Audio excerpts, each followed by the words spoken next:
Hey, what's up everybody, this is Justin here, wanting to make a response video to the first video I made in Japanese, and the content of that video is mostly talking about, how I started studying Japanese and all that. And, yeah, I think it's fair that, I share with you those experiences in English as well.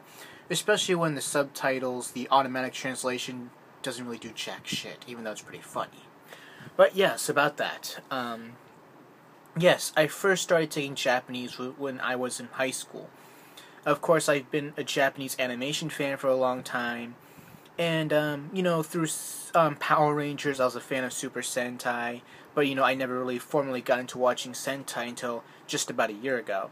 But, I always had this awareness that it was originally, the original source material was from Japan. And, it kind of still ignited that interest. But when I was a child, I also liked watching ninja movies, like with Sho Kosugi and all that. I liked Ninja Turtles and I liked martial arts, and I just had this interest in Japanese culture. And this is kind of like a Ken Canon kind of experience, but yeah. But anyway, yeah. Up until that point, before I started taking Japanese in high school. I just wasn't really that good of a student. I was really unmotivated. I just really didn't really give a shit. I mean, I kind of I wouldn't say I wasn't really popular. It's just, I was just an average kid. Except that, I just really didn't give a shit about school and anything like that. I mean, I was mostly a C student. It's just I really had no vision at the time. Well, I did have a vision, it's just I just didn't really know how to go about it. I just really didn't have the opportunity presented to me at that time. But yeah, I just saw, okay, I'll take Japanese because, I was already watching Japanese anime, even English subtitle for some time, and, I just took it just for the fun of it. I mean, I didn't think I'd get an A or anything, it's just that, fuck it. I'll do it. And my parents, you're like, are you crazy? This is gonna be so hard. You can't even do other subjects. I'm like, yeah, they did kind of give me that kind of attitude, doubting me that I could do this. I'm like, I want to do this. Don't stop. If I don't do it, I don't do it. It's like, what do I got to lose?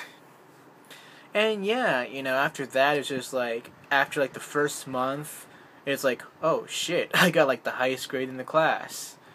Oh, I got 100, counting the extra credit, I got 110% of my first test. But, yeah, so it was it just, me and taking that class, it just clicked like that.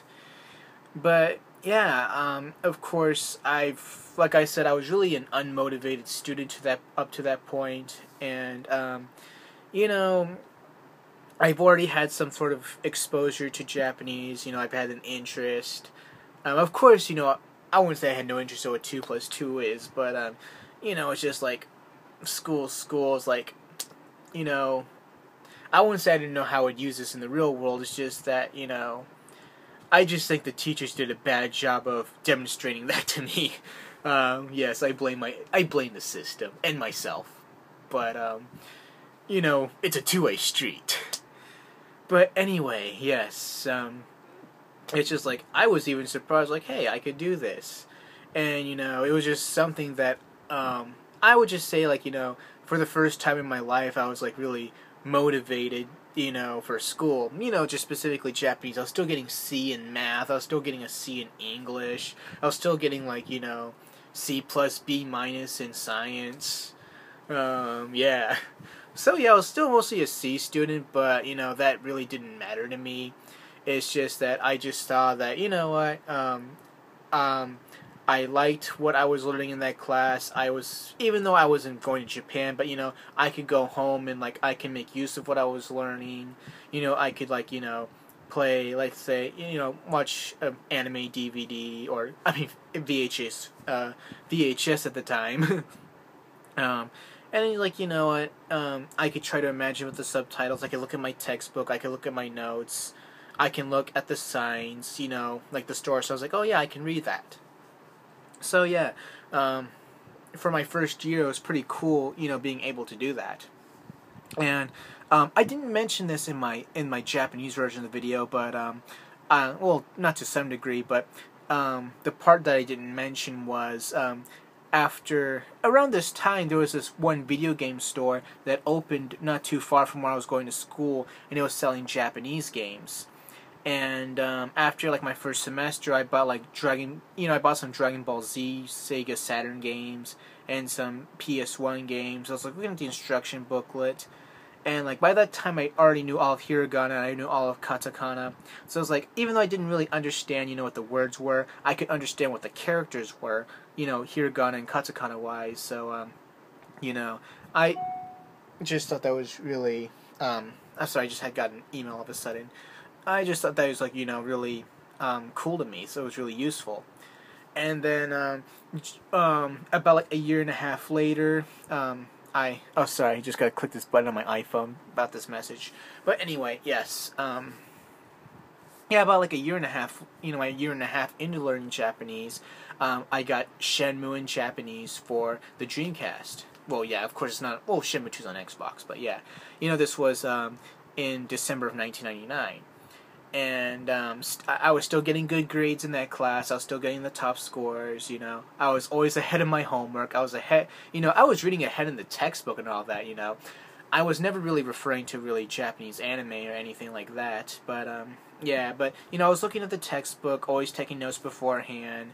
And like by the time I get back to class, I'm like, okay, I already knew all this stuff, and still getting the top grades. Like eventually, Shenmue was just something that I've always wanted to play, like when I got my Dreamcast, and like it was like the perfect simulation of what it's like to be in Japan, as silly as it sounds. Of course, it's a very invested story. What you see is pretty much what real life Japan looks like. It's kind of using more realistic Japanese. It's kind of more interactive. You have the chance to really react to someone, to converse with someone. So I thought it was, compared to Japanese animation, being able to play a game like Shenmue, kind of really brought that more realistic, practical presence. And that's what I liked about it. And, of course, I didn't really 100% understand everything. I kept the Japanese captions on, took notes of like, okay, I don't understand this word, I don't understand this particular grammar point. But, it really helped me a lot. I say playing Shenmue in Japanese, along with my Japanese courses, I thought it was more effective than, just, exclusively learning through anime. Nothing against that. It's just that, it would make me a hypocrite to say, like, oh, if you're learning through Japanese through anime, that makes you stupid. But, it's not really the best way. But, I won't say it's like the best resource, but I would definitely say, it's a very, probably one of the best motivations. That's just what I think. And, yeah, like with Shenmue, like, okay, saying doko desu ka? Where can I find sailors?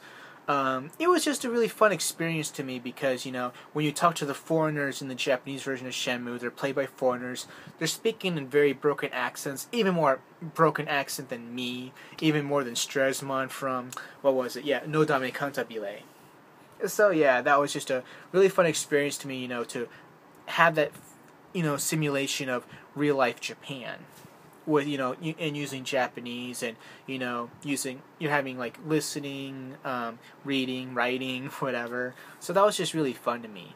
They're trying to explain things in Japanese, like how to do the techniques, how to get directions, where to find sailors. So that was really Shenmue definitely was the game that really improved my Japanese before I had the opportunity to come to Japan.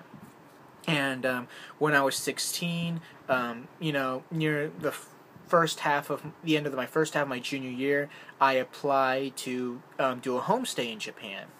And I'm just checking how much time I got here. Okay, and I went through the application process, got the interview. I was like, okay, you're gonna do a homestay in Hiroshima.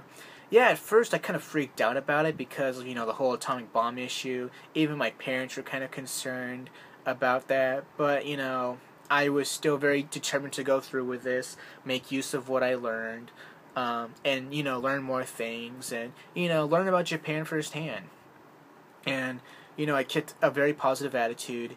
And, the day after my 17th birthday, I went, and, it was like the best experience I ever had in my life. It's like definitely my best high school memory.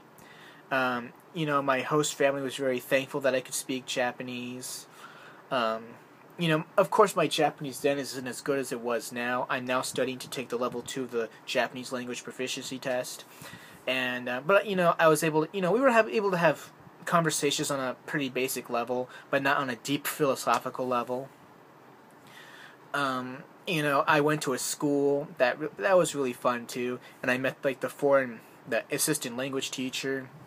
He was originally from Hawaii, and like I saw him, like, okay, I really liked I had a good time being here, and I thought, the best thing to do was, like, come back as a teacher. And of course I studied Japanese again in high school, and after I graduated, I was working in Ibaraki.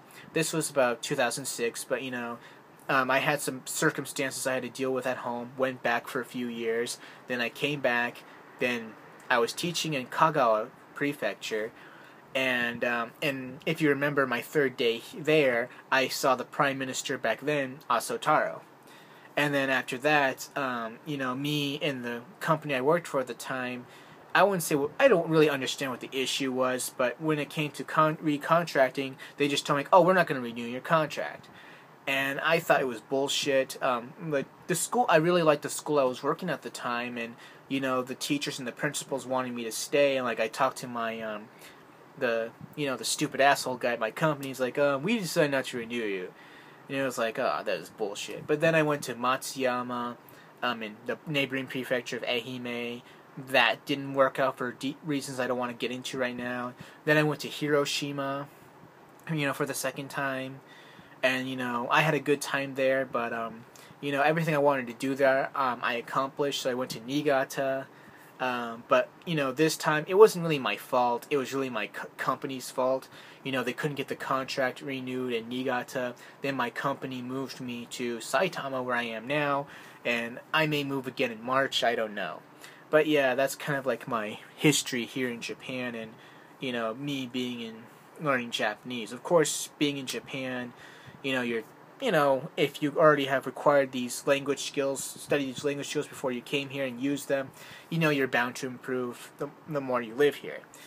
And, yeah, that's it for that. So, thanks for watching, and, I hope to make more videos relating to my experiences, and, do more videos in Japanese. As for me teaching you guys Japanese, I wouldn't really know how to go about that, because, at the end of the day, it's just like, it's just something that just, the way I learned it, I just feel it only works for me. Just me personally, it's just that, just because I can learn Japanese doesn't mean I can learn, let's say, quantum physics. That's just, like, beyond me. And at the same time, like, let's say, I remember, like, back in high school, I was doing, like, in my, I don't remember, maybe my English class, the girl next to me, she was also in my physics class back then, and she's like, oh, wow, you can do that, you can, study Japanese. I'm like, yeah. It's like, and, like, at the same time, this is the girl, I think she's, like, one of the top 5 girls in the physics class, but, like, it just felt kind of weird to be praised in that kind of way, but, that's just the way, life is and the world works. Some people can do these things, some people can't do these things, no matter how hard they try. But in my case, it's just, the right motivation, the right opportunity, and all that other stuff, and for, the right reasons. And I just feel that's what really works for me. But, what really works for me, I don't think can really, chances are, may work for you, maybe it won't. But, I can only speak for myself. But, yeah, thanks for watching.